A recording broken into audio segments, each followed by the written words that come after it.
Hey, my friends, Mark Cunningham at Grace Property Management. So the life cycle of just about every property management company I know goes like this. You open the doors and it starts off with you.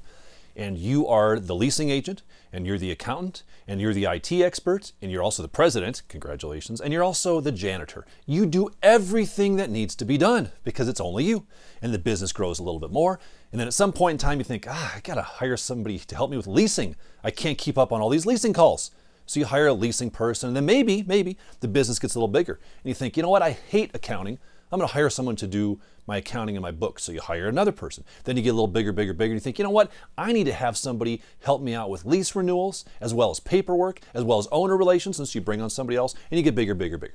Now eventually, you get to this point. You get to the point that maybe you have other people doing a lot of stuff, but you're still feeling filling two very important roles. You think, you know what, I need to hire someone to do all this junk that I hate doing.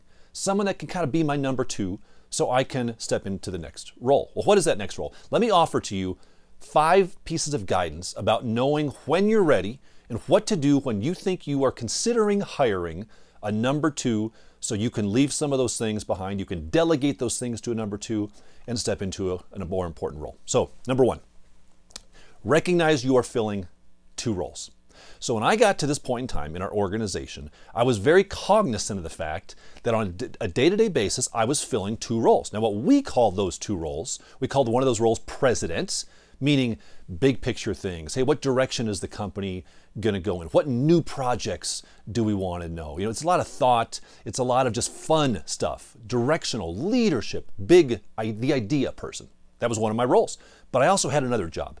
My other job we called VP, Vice President of Operations. That's in the daily junk. Fixing the problems when they boil up to you. Being the go-to when no one else knows how to solve that problem. Whether it's an employee problem, an owner problem, a tenant problem, but that's head down work. President is head up work, looking for new opportunities, head in the sky thinking. VP of Operations, that's the head down, dealing with the problems that are real big. So that's step number 1. Recognize the fact that you're filling 2 roles. That's number 1. Number 2, to get to hiring that VP, is realize that you were neglecting probably your role of the president. Because what happened to me, and what happens to many of us, is we find ourselves spending all of our time focusing on that Vice President of Operations role. Head down, dealing with problems, putting out fires all day long. Can you relate? Fire, fix this tenant. Oh, we have to deal with this difficult owner situation. There's a problem over there. This person's got mold. We don't know what to do. Ugh, those are all very important things.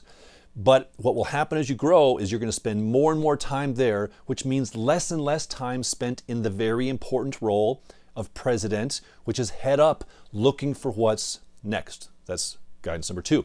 Number 3 in that process is you want to document your role as the VP of Operations. Because remember, what you want to do is delegate these things eventually to somebody else. Well, you need to have something to delegate.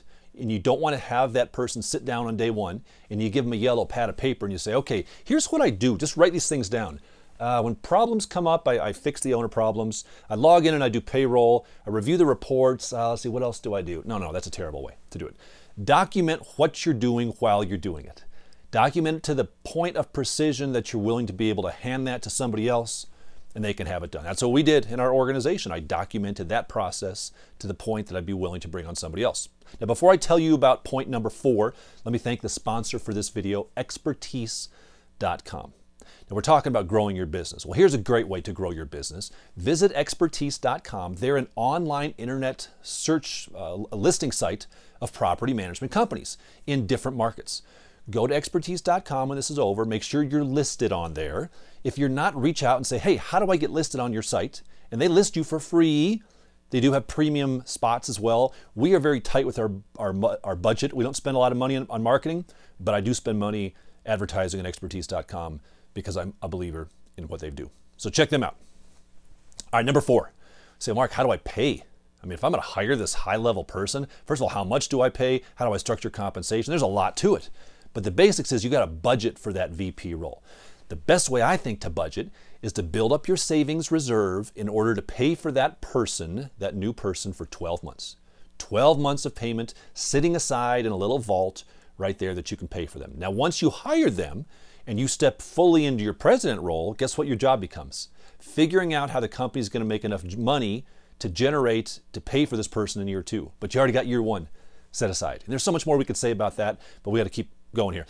Number 5, and this is the final, is fire yourself. Oh, it's a glorious day, my friends, when you can set yourself down like I did and say, you know what, Mark? Need to have a candid conversation with you, buddy. I appreciate all the effort you put into that VP of operations role, but you're just not cutting it anymore. You're neglecting that role. You're hurting the company. You're hurting the president role. You're not doing what you need to do. You're not cutting it anymore. And Mark, you are fired. And I did. I fired myself. And I went home smiling. It's the happiest firing I've ever done. But you need to fire yourself. And that level of clarity of I am stepping out of this role, I've fired myself, I'm bringing somebody else in to fill this role so that you now can fully embrace the role that's going to take a lot of your time, which is president.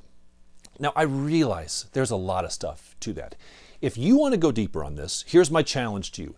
You email me, okay? That's my email, Marc, M-A-R-C, marc@rentgrace.com. Drop me an email if you want me to put you in contact with someone who has done just this and they've taken it to precision. They've made it work. I know someone that I work very closely with, and they are a very successful number 1 and number 2. They filled both the roles, and they did what we're talking about. So here's what I want you to do. Drop me an email, and in the subject line, all you have to do is put the number 2. That's it. I mean, if you want to send me a little note and say, hey, Mark, I want to tell you how much I love your hair, that's great. You can do that. You're happy to do that. But if you don't want to say anything about my hair, that's fine too. Just put a number 2 in the subject line. Then what I will do is I will send you an introductory email to this individual who does coaching and consulting, and they help companies get to where they are now to the place that they're ready for number 2. Awesome person. You need to meet them. Drop me an email. I'll be happy to send you an introduction. Hey, if you need additional resources, check out our website, pmbuild.com. Subscribe to these emails to make sure that you don't miss them. Subscribe to the videos. Hit the little subscribe button there. But I wish you a lot of success as you build your company to the place that you can hire that high-powered number 2. It'll help everybody.